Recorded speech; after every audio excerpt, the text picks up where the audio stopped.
XM study में आप लोग का फिर से स्वागत है। बिहार डीआरएस 2023 अमीन एग्जाम का एनालिसिस कराने जा रहा हूं और ये एनालिसिस 14 अगस्त का जितना भी स्टूडेंट दिया गया उसमें से जो भी त्रुटि हो आप लोग थोड़ा सा देख लेना और मैसेज भी व्हाट्सएप के थ्रू या आप लोग टेक्स्ट मैसेज भी मुझे कर सकते हैं और आप लोग कमेंट में बता सकते हैं कौन सा और क्वेश्चन आप लोग को याद है, क्योंकि मैं आप लोग को हमेशा बोलता हूँ कि जितना भी आप लोग मेमोरी बेस्ड क्वेश्चन याद है आप लोग थोड़ा सा मेरे व्हाट्सएप पर आप मैसेज कर सकते हैं। बट बहुत ही कम स्टूडेंट ऐसा है जो व्हाट्सएप पर मैसेज करते हैं मेमोरी बेस्ड क्वेश्चन। तो जितना भी मेमोरी बेस्ड क्वेश्चन आप लोग 14 अगस्त का उसका आप लोग को बताने जा रहा हूँ। तो और आज आप लोग को 16 अगस्त है, इनमें से जिन स्टूडेंट का आज एग्ज़ाम होगा आप लोग क्या कि जितना भी मेमोरी बेस्ड क्वेश्चन होगा कम से कम मेरे व्हाट्सएप पे आप लोग कर दीजिएगा और जितना भी क्वेश्चन कम से कम ऑप्शन नहीं कम से कम क्वेश्चन अच्छी तरीक़ा से थोड़ा सा बताइए, जिससे क्या हो सकता है कि अच्छा रहेगा कि 17 अगस्त को जो जिन बच्चे का एग्ज़ाम होगा उनको थोड़ा सा सुविधा मिलेगा कि किस पैटर्न में क्वेश्चन आ रहा है या नहीं आ रहा है। चलिए हम लोग शुरू करते हैं। पहला क्वेश्चन क्या है, करा क्या आप लोग को कि इंडियन फुटबॉल फीफा जो है ना करंट रैंकिंग कितना बताइए। जो इंडियन फुटबॉल का फीफा जो है ना करंट रैंकिंग कितना, याद रखें कितना 99 रैंकिंग है। एक क्वेश्चन था आप लोग का कि नील नदी कहाँ स्थित है, याद रखें नील नदी कहाँ पे, तो आप लोग को अफ्रीका कहाँ पे, अफ्रीका में स्थित है। एक क्वेश्चन आप लोग को सोम से था, what is the high theory, याद रखिए सोम का एक क्वेश्चन आप लोग हमेशा ये आता है हाई थ्योरी। तो क्या होता है हाई थ्योरी, आता है मैक्सिमम स्टैंड एनर्जी थ्योरी को ही हम लोग क्या बोलते हैं हाई थ्योरी बोलते हैं। याद रखें मैक्सिमम स्टैंड एनर्जी थ्योरी को ही हम लोग हाई थ्योरी बोलते हैं। इसके बाद इसका जो चार्ज और है मैं आप लोग को नेक्स्ट क्वेश्चन में बता दूंगा। एक क्वेश्चन पूछा था a soil has discharge velocity of 6 × 10⁻⁷ metre per second and the void ratio दे दिया 0.5 एंड इट्स सीपेज वेलोसिटी कर रहा है। तो सीपेज वेलोसिटी करने के सबसे पहले हम लोग को पोरोसिटी निकालना पड़ेगा। तो पोरोसिटी क्या होता है, equal to void ratio divide 1 + void ratio होता है। यहाँ से 0.5 डिवाइड बाई 1.5 आ जाएगा और ये 1/3 आ जाएगा। पोरोसिटी में था 1/3 आ गया। और सीपेज वेलोसिटी पता है कितना होता है, डिस्चार्ज वेलोसिटी डिवाइड बाय क्या होता है पोरोसिटी होता है। तो यहाँ से डिस्चार्ज वेलोसिटी हमको पहले से दिया हुआ है कितना 6 × 10⁻⁷ और हम लोग को पोरोसिटी कितना 1/3 निकला। तो इसका आंसर 18 × 10⁻⁷ मीटर पर सेकंड इसका सही आंसर हो जाएगा। एक क्वेश्चन आप लोग से पूछा था क्या critical hydraulic gradient formula and related अब नॉमरिकल होगा। अब एग्जैक्ट पता नहीं, इतना क्वेश्चन बोला कि sir related hydraulic gradient formula था और उससे रिलेटेड नॉमरिकल था। तो IC इक्वल टू क्या था G-1 डिवाइड बाई 1 + E होता है। यहाँ से एक क्वेश्चन आया होगा, भले G का वैल्यू दे दिया और वॉइड रेशियो दे दिया या वॉइड रेशियो ने जगह दे करके आप लोग पोरोसिटी दे दिया, वहाँ से आप लोग को बोलता होगा कि क्रिटिकल हाइड्रोलिक ग्रेडियंट क्या होगा। अगर फार्मूला पूछा होगा तो ये सीधा सीधा आप फार्मूला याद कर लीजिएगा। एक क्वेश्चन आपसे पूछा था कि distance of one link in metre chain. तो अब कह रहा है कि मीटर चेन में मेरा एक लिंक का कितना डिस्टेंस होगा। तो अगर कोई भी स्टूडेंट यही दिया गया कि 1 मीटर मतलब एक लिंक में कितना मीटर मेरा चेन होगा, तो 20 मीटर इक्वल टू किसी को ले लीजिए कोई भी चेन लें तो मीटर चेन में तो क्या होता है 150। एक क्वेश्चन आपसे था कि distance of one link in metre chain. अब मीटर चेन में एक लिंक का कितना डिस्टेंस होता है, तो आपको पता है कि 100 लिंक इक्वल टू कितना होता है 20 मीटर होता है। तो 20 मीटर में क्या होता है 100 लिंक या 30 मीटर में 1 कितना हम लोग को पता है कि 150 लिंक। यहाँ से आप लोग कहीं से कर सकते हैं। तो 1 लिंक में कितना हो जाएगा 20/100 कितना आ जाएगा, तो आप लोग को 0.2 मीटर आ जाएगा। तो इसका सही आंसर क्या होगा 0.2 मीटर हो जाएगा। इसी तरह से मान लें कि इसी में अगर क्या होता है 150 लिंक मेरा 1 कितना होता है 30 मीटर में होता है। इसको भी करेंगे हम लोग को तो 30 क्या 150 आ जाएगा। तो यहाँ से 30 आ जाएगा, यहाँ से 5 आ जाएगा, यहाँ से 5 ये 0 आ गया तो कितना 0.2 यहाँ से भी आ जाएगा। तो यहाँ से भी आपको 0.2 आंसर आ जाएगा। तो कोई भी मीटर चेन जो है ना वहाँ से आप लोग को एक लिंक इक्वल टू 0.2 मीटर आ जाएगा। एक क्वेश्चन आपसे था कि removal of nitrogen and phosphorus. अगर प्रोसेस पूछ रहा होगा तो एक्टिवेटेड स्लज प्रोसेस किस में होता है, रिमूवल ऑफ नाइट्रोजन किस में होता है एक्टिवेटेड स्लज प्रोसेस के थ्रू आप लोग नाइट्रोजन को रिमूव करते हैं।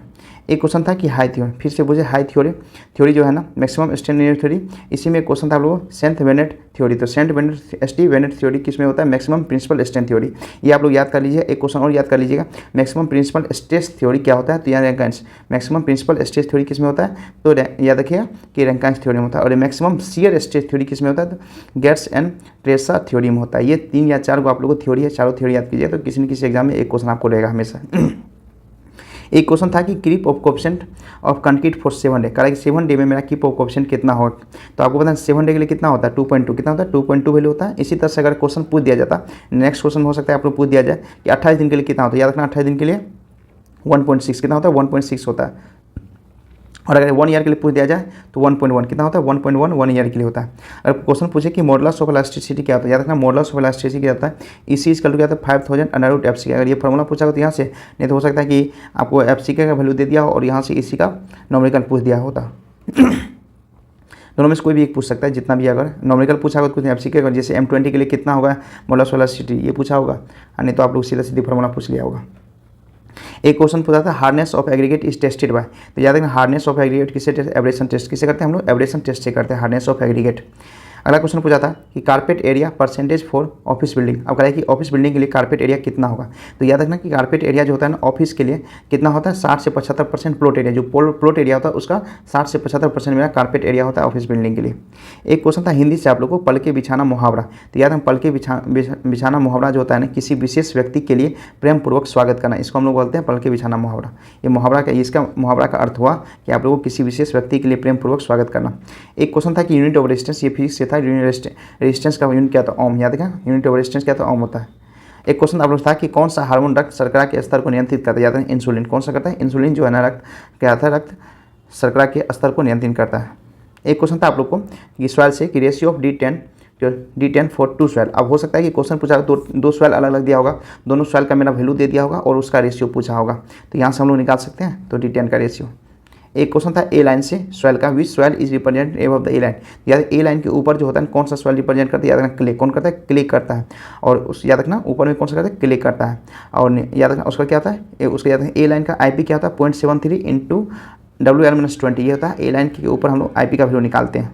एक क्वेश्चन आपसे था क्या M60 ग्रेड कंक्रीट जो होता है ना वो आप लोग कौन सा, याद रखें M60 ग्रेड कंक्रीट होता है हाई स्ट्रेंथ, याद रखना M60 ग्रेड कंक्रीट क्या था, हाई स्ट्रेंथ कंक्रीट होता है। नेक्स्ट क्वेश्चन आपसे पूछा था कि नंबर ऑफ ब्रिक कितना हो, याद रखें नंबर ऑफ ब्रिक जो होता है ना हो सकता है 3 मीटर क्यूब, जितना भी क्वेश्चन बोला सर हमको याद नहीं है एग्जैक्ट, तो 3 मीटर क्यूब लेके चलते हैं, तो 1 मीटर क्यूब में हमको पता है 500 ब्रिक होता है, इसी तरह से 3 मीटर क्यूब में कितना होगा 1500 ब्रिक, इसका सही आंसर हो जाएगा। नेक्स्ट क्वेश्चन था कि कॉस्ट ऑफ ब्रिक, याद है कॉस्ट ऑफ ब्रिक जो होता है ना, याद है कॉस्ट ऑफ ब्रिक निकालना हो सकता है कि मेरा लेंथ दिया हो, मान लो लेंथ अगर 10 मीटर दे दिया हो, इसी से विड्थ मेरा दे दिया हो 5 मीटर दे दिया, और हाइट मेरा अगर 10 सेंटीमीटर भी दे दिया, तो यहाँ से हम लोग क्या करेंगे वॉल्यूम निकालेंगे, वॉल्यूम क्या करेंगे 10 × 5 × 0.1 निकालेंगे, यहाँ से हम लोग निकल जाएगा वॉल्यूम, यहाँ से वॉल्यूम निकल गया, वॉल्यूम क्या है 5 मीटर क्यूब, यहाँ से वॉल्यूम निकला। मान लीजिए कि कॉस्ट अगर दे दिया 1 मीटर क्यूब के लिए, 1 मीटर क्यूब के लिए मान लीजिए 300 रुपया दे दिया, 300 रुपीज़ दे दिया, तो मेरा यहाँ कितना निकलेगा 5 मीटर क्यूब कितना निकलेगा, तो 300 × 5 1500 रुपीज़ निकल जाएगा। अगर ये क्वेश्चन पूछा होगा, क्वेश्चन एग्जैक्ट तो नहीं, आपको एज ए एग्जाम्पल के तौर पे ये हम बता रहे हैं, अगर ऐसा क्वेश्चन होगा तो इस तरह से आप लोग सॉल्व कीजिएगा, तो आसानी से इजीली तरीका से आपको इसका आंसर निकल जाएगा। एक क्वेश्चन पूछा था कि list count of prismatic compass, तो प्रिज्मेटिक कंपास का लिस्ट काउंट कितना, याद रखना प्रिज्मेटिक कंपास यहाँ पूछा है अच्छे से पढ़िए, प्रिज्मेटिक कंपास तो कितना 30 मिनट, इसी में अगर टोटल स्टेशन पूछता तो 1 सेकंड होता, तो लाइट पूछता तो 20 सेकंड होता, सर्वेयर कंपास पूछता तो 15 मिनट होता है। अगर ये चारों याद कर लीजिएगा, एक आप लोग को हमेशा लिस्ट काउंट का क्वेश्चन देखिए, हर एक जितना भी आप लोग को हो रहा है शिफ्ट, हर एक शिफ्ट में आप लोग को ये क्वेश्चन पूछा जा रहा है। एक क्वेश्चन था आप लोग को 2 × 2 = फॉल्स × फॉल्स, तो आप देखिए 2 × 2 = फॉल्स × फॉल्स पर हमेशा एक क्वेश्चन आता है, जैसे मान लीजिए कोई भी मान लीजिए हम सर्वेयर को दिए मेजर करने के लिए, मान लीजिए कि वो 20 मीटर चेन है, 20 मीटर चेन का मान लीजिए मेजर किया वो कितना, तो मान लीजिए कि जो 700 मीटर वो लेंथ मेजर किया, ठीक है, बाद में पता चला क्या वो कि 20 सेंटीमीटर जो है ना वो लॉन्ग हो गया, तो कह रहा है कि आप लोग को ट्रू लेंथ क्या होगा, तो कुछ नहीं करना है, ट्रू लेंथ निकालने कुछ नहीं करना है, तो ट्रू आपको बोला है 2 × 2 = क्या होता है फॉल्स × फॉल्स होता है, ये आप लोग को बताया हुआ फॉल्स होता है।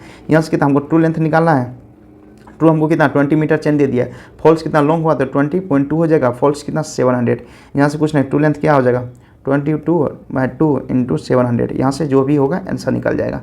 तो इस टाइप का हमेशा एक क्वेश्चन पूछा जा रहा है, तो कम से कम इतना इस टाइप का अगर कॉन्सेप्ट आपको पता हो जाएगा ना, तो इजीली तरीका से आप लोग 30 से 40 क्वेश्चन बना सकते हैं।